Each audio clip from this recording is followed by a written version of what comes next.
Program Fiscalis je prínosnou spoluprácou v oblasti daní, keďže pomáha odhaľovať daňové podvody a zároveň rešpektuje daňovú suverenitu členských štátov.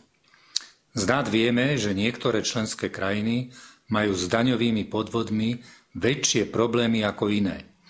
Napríklad rozdiely v relatívnej daňovej medzere DPH sa líšia medzi najlepšími a najhoršími krajinami takmer 50-násobne. Fiscalis preto netreba obmedzovať len na modernizáciu daňovej správy a odhaľovanie podvodov. Tento program má potenciál aj ako nástroj výmeny najlepších praktík medzi členskými štátmi. Technologická modernizácia daňovej správy je len jednou stranou mince. Technika je nástroj, no kľúčom k úspechu je jej čo najefektívnejšie využívanie.